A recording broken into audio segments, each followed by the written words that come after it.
경제부총리께 묻겠습니다. 네. 윤석열 대통령은 10월 31일 국회 시정연설에서 정부의 재정운영 기조는 건전재정이라고 하셨습니다. 국정 철학과 제일 중요하다는 이념을 구현하는 국가 재정의 목표가 고작 건전재정이란 말입니까? 경제부총리, 경기 침체와 경제 위기 상황 속에서 정부가 국가 재정을 풀어서 고통당하는 서민들과 자영업자 등 중산층을 돌보겠다고 하기는커녕 윤석열 정부 내내 긴축재정과 건전재정만 외쳐대더니 박정희 군사 독재 정권 시대에 건전가요가 생각납니다. 일제 식민지 지배 정책의 산물이 건전가요. 박정희 전두환 군사 독재자들이 문화가 뭔지도 모르면서 대중문화, 청년문화를 억누르던 건전가요처럼 들리는 건전재정 말입니다. 도대체 누구를 위한 건전재정이란 말입니까? 경제가 어려울 때 국가재정을 풀어서 경기를 부양하는 것이 재정과 예산의 역할인데 국민 기망 같은 건전재정이 어떻게 침몰하는 대한민국의 민생을 살릴 수 있단 말입니까? 윤석열 대통령은 엊그제 민생 타운홀 미팅에서 재정을 늘리면 물가 때문에 시민들이 죽는다고 하셨습니다. 집권 1년 6개월 내내 야당과 노동자, 시민사회 탄압을 일삼고 경제 외교 정책 실패로 고물가, 고금리로 벼랑 끝에서 시민들이 죽어가고 있는데 긴축, 건전 재정으로 더 죽으라는 겁니까? 국민을 살리려고 애통해하면서 국가 예산 재정 곳간을 열어야 시민들이 덜 죽지 않겠습니까? 무엇보다도 온갖 편법과 불법을 동원해서 국가 부채가 급격하게 늘어나고 관리재정 수지 적자 폭이 점점 커지고 있는데 무슨 건전재정 타령입니까? 윤석열 대통령이 족보도 논리도 없는 기득권을 위한 자유, 독재를 위한 자유를 부르짖는 사이에 국가 재정을 마음대로 주물럭거리려고 하는 모피아들이 대통령 머릿속에 건전 재정을 주입하고 있는 거 아닙니까? 지금은 무엇보다도 재정의 역할을 제대로 해야 됩니다. 경기 부양, 경제 성장의 기능이 재정의 역할 중에 큰 하나입니다. 축입니다. 국가 재정으로 국민의 고통을 덜어줘야 할 때입니다. 건전 재정이 어디에 필요합니까? 굶어 죽게 생겼는데 부자들 세금 깎아주고 재정은 모두 다 아끼자는 겁니까? 부총리, 윤석열 대통령에게 분명하게 전하세요. 경제와 재정의 기본도 모르면서 국민들을 돌봐야 하는 정치를 도대체 왜 하고 있는지 묻고 싶습니다. 대통령이 서민들의 고단하고 힘든 삶을 알기나 합니까? 민생 파탄의 주범이 바로 윤석열 정권입니다. 우리 경제는 대외 금융 재정의 3중 악순환에서 빠져나올 길이 없는 지경에 이르렀습니다. 대외적으로는 미국의 금리 인상과 국채 폭락, 재정 악화라는 대외 악순환. 대내적으로는 국가 재정이 감당해야 할 시장 유동성 공급과 부동산 시장 부양을 국민들의 가계 대출로 전가시키는 금융 악순환. 그리고 부자 감세로 쪼들리며 대기업 부도를 막는 데 소모되는 재정 악순환이 그것입니다. 이 3중 악순환으로 우리나라 경제 성장률은 계속 하락하고 국가부채, 가계부채, 기업부채의 규모 속도는 역사상 유례가 없을 정도로 최고치를 연속적으로 갱신하는데 정부는 재정 건전성만을 내세우면서 국가 채무 급증을 속이기 위해서 공기업과 국책은행의 빚까지 전가시키고 있습니다. 가계와 기업의 경제 주체들은 빚더미에 허덕이며 언제 파산할지 모르는데 정부는 온갖 공공요금 다 올려서 서민들에게 전가시키고 공기업, 국책은행 동원해서 온갖 편법으로 하루살이처럼 돌려막기 재정으로 연명을 하고 있습니다. 너무나 잘하실 거라고 생각합니다. 윤석열 정권 1년 반도 지나지 않아서 전 세계가 부러워하던 튼튼했던 우리나라 경제가 총체적 국가 부도 상태로 몰리고 있는 겁니다. 문재인 정권 말인 2021년, 윤석열 정권 2022년 비교하면 단 1년 사이에 경제 규모는 12에서 13위로 처졌고 국가 경쟁력은 13위에서 28위로 처졌고 무역 수지는 18위에서 세계 꼴찌 수준인 200위로 전락했습니다. 지금 대한민국에서는 역사를 퇴행시키는 정권이 어떻게 국가 경제를 한순간에 무너뜨리는지를 보여주는 참극이 펼쳐지고 있습니다. 경제부총리께서도 그 중심에 있습니다. 반성과 사죄를 하셔야 될 것입니다. 부총리, 윤석열 정부와 기재부의 예산 운영을 보면 엉망진창에다가 무능함까지 여실하게 드러나고 있습니다. 수십조 세수 펑크 났다고 세출 예산 규모를 대폭적으로 축소시켜버렸고 지방에 줄 돈도 안 주고 있어서 지방 재정까지 파탄 지경입니다. 인정하실 겁니다. 내년 예산은 더 엉망진창입니다. 심각합니다. 잠재 성장률을 높일 수 있는 R&D 예산은 대통령의 카르텔 한마디에 5조를 삭감해버렸고 지역 카페 예산 3,525억, 청소년 활동 지원 예산 38억, 디지털 성범죄 예방 예산은 아예 전액 삭감해버렸습니다. 성범죄, 고용, 안정, 청년과 관련한 민생 예산들도 대거 삭감해버렸습니다. 그런데 대통령 비서실과 국가안보실 예산은 4.8% 증액, 대통령 비서실 업무 추진비는 9% 증액, 대통령 행사 용역비는 무려 2배나 증액시켰고 그 말만은 김건희 로드 양평 고속도로 예산도 123억 편성했습니다. 윤석열 정부는 국가 재정을 대통령 쌈짓돈처럼 취급하는 거 아닙니까? 심지어 SOC 예산은 노골적인 지역차별과 정치 보복 수단으로 이용까지 하고 있습니다. 내년도 SOC 사업 예산은 26조, 전년 대비 4.6%가 증액되었습니다. 그런데 노태우 정권에서 시작해서 33년 국가사업인 새만금 SOC 예산은 부처가 요구한 예산에서 무려 78%를 삭감해버렸습니다. 그동안 부처가 요구한 새만금 예산은 2021년에는 103% 반영했고 작년에는 139% 반영했고 2023년에는 101% 반영했습니다. 그동안 각 부처에서 요구한 예산보다 정부 예산안 편성 과정에서 더 많이 반영해 왔습니다. 그런데 윤석열 정부가 잼버리 파행 이후에 겨우 22%만 반영시켰습니다. 심지어 기재부가 예산안 편성 과정에서 부처와 충분히 협의조차 없었다는 것을 인정했습니다. 대통령이 잼버리 파행 이후에 새만금 예산 다 깎아버리라고 지시했습니까? 지시했습니까?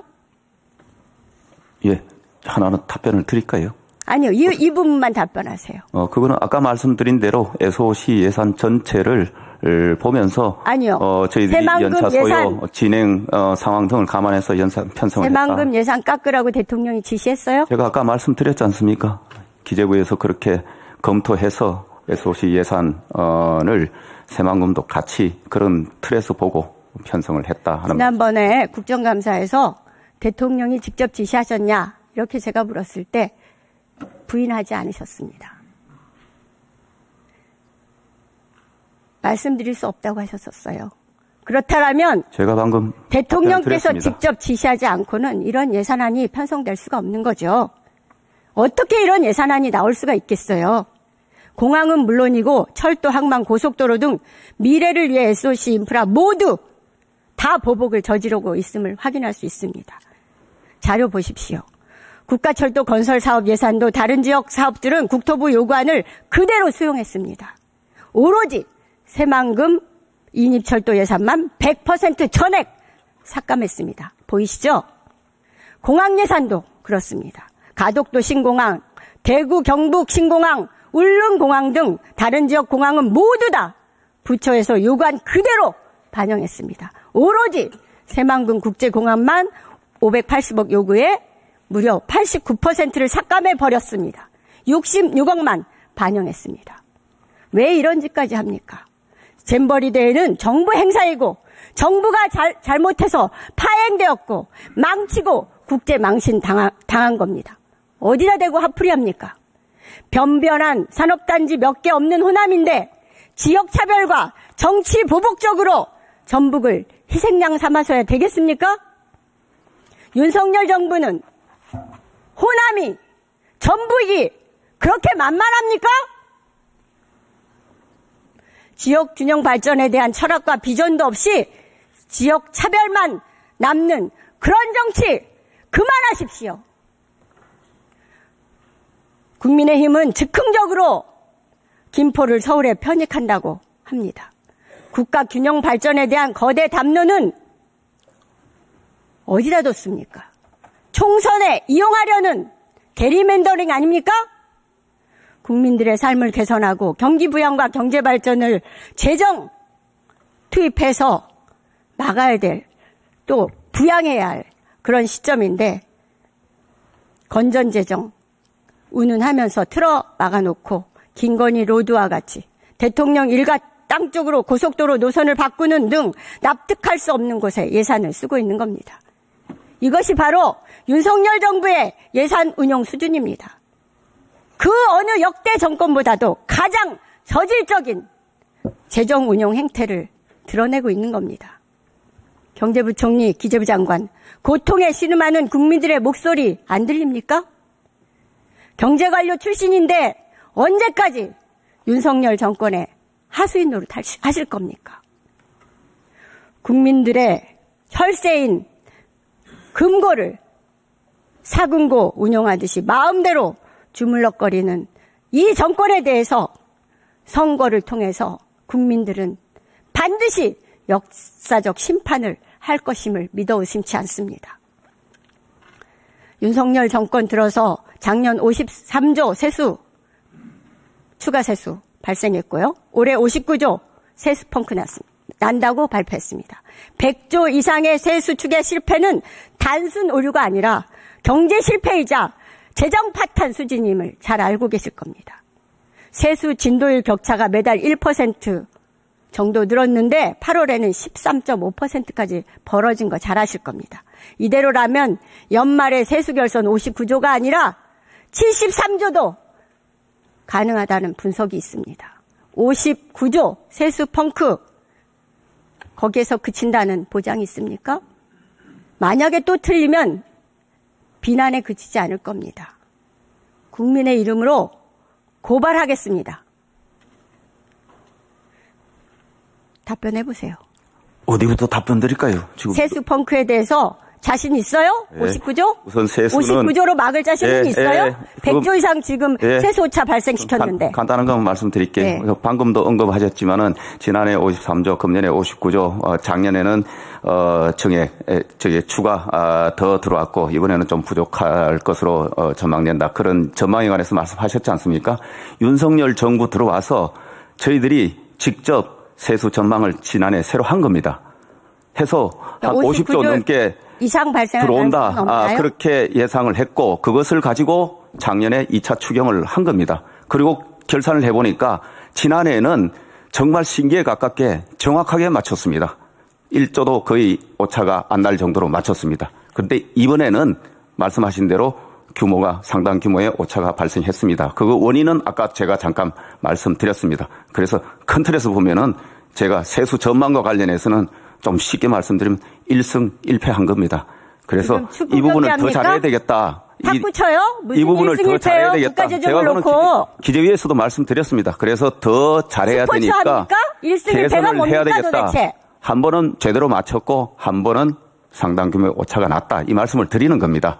그래서 이걸 개선하기 위해서 국제기구 전문가들의 자문까지 이제 받아가면서 추가로 하겠다. 그리고 국회 예정처와 협업을 강화하겠다. 이 말씀을 드렸고 사실은 이번 금년의 세수 전망치는 정부가 제시를 했고 또 2개월 뒤에 국회 예정처에서 한 전망하고 사실은 같은 전망을 금년에 낸 겁니다. 그거 가지고 운영을 했고 국회에서 의결을 했고 지금 하다 보니까 경제 상황이 많이 바뀌어서 저희들이 정확하게 추계를 못한 그 아쉬움은 여전히 있다. 그래서 더 정확하게 또 하는 방식 등등을 전부 리뷰하면서 개선 방식을 또 모색하겠다. 이 말씀은 제가 수차례 드린 바 있습니다.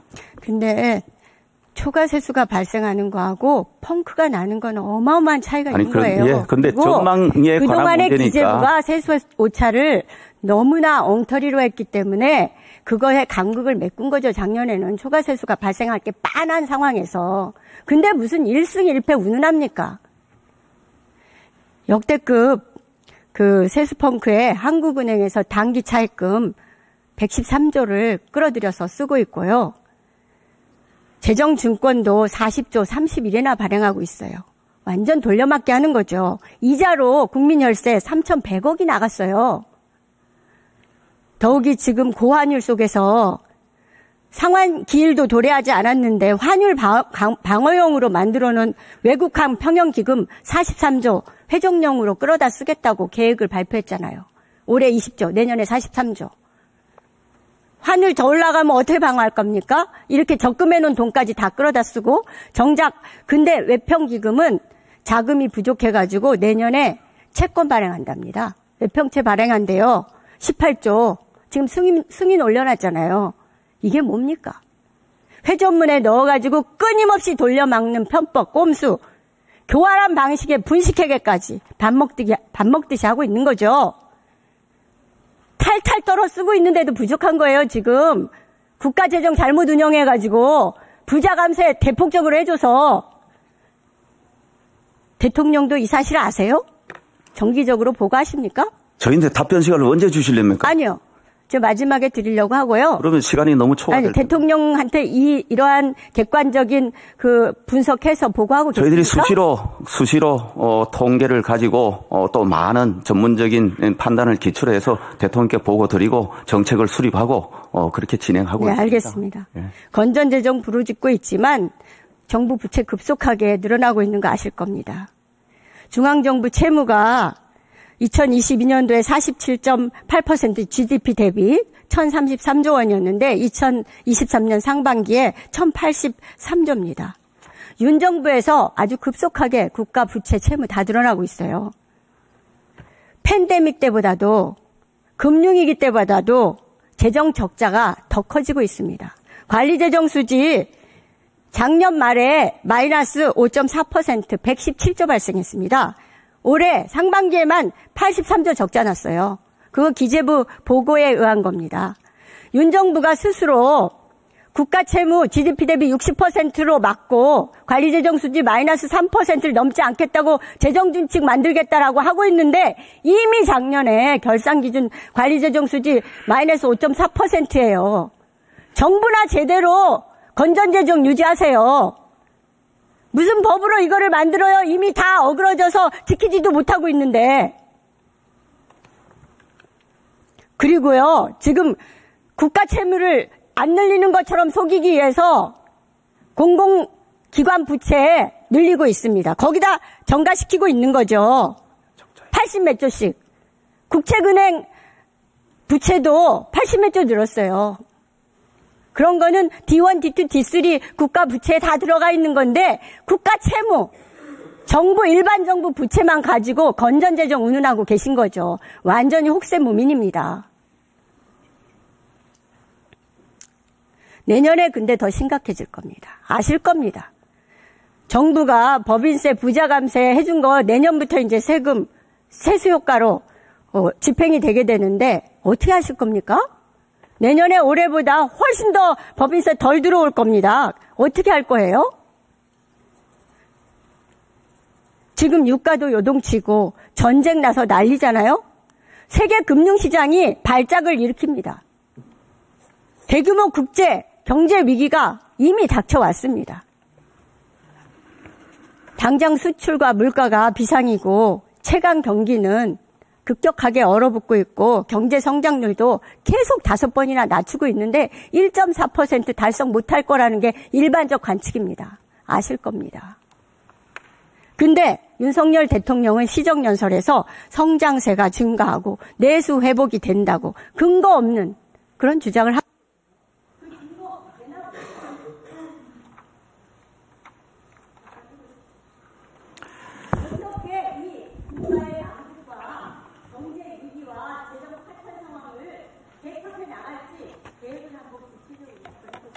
예, 의원님께서 이제 우리 국정의 곳곳에 여러 우려를 지적해 주시면서 좀 민생을 잘 살피고 경제 활력도 회복되고 또 재정도 부채가 더 늘어나면 안 되겠고 가계부채도 더 늘어나면 안 되고 등등 이런저런 걱정을 많이 해 주셨습니다. 그 걱정하시는 취지는 제가 충분히 잘 이해를 하겠습니다.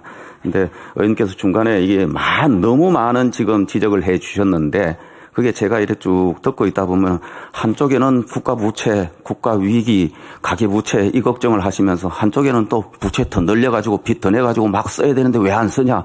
나라가 파탄나게 생겼다. 돈 더 쓰라. 민생에 도탄 나게 생겼고 뭐 이런 일을 하시기 때문에 제가 이거를 앞뒤를 어떤 맥락에서 이해를 해야 될지도 사실은 정확치 않고 제가 뭐 그 논리 구조에 관해서는 의원님께서 하시는 부분이기 때문에 제가 일일이 논박을 하지는 않겠습니다.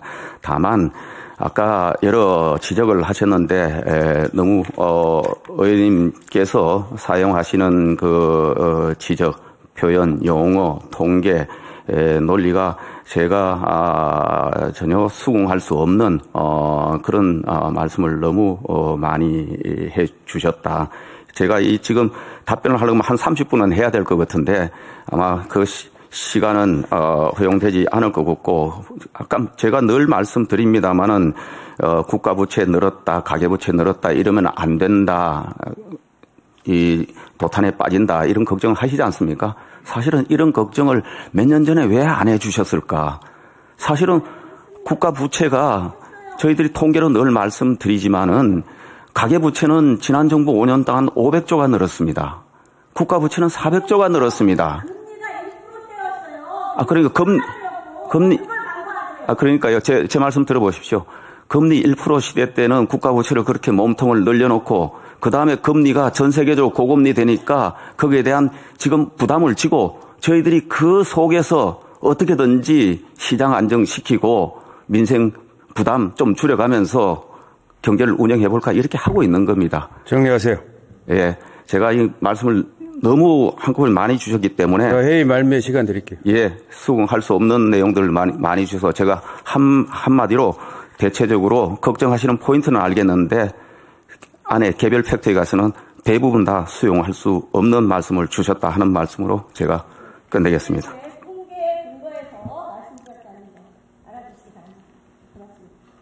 네, 양경수 의원님 질의는 훌륭하셨는데 시간도 좀 잘 지켜주시기 바랍니다.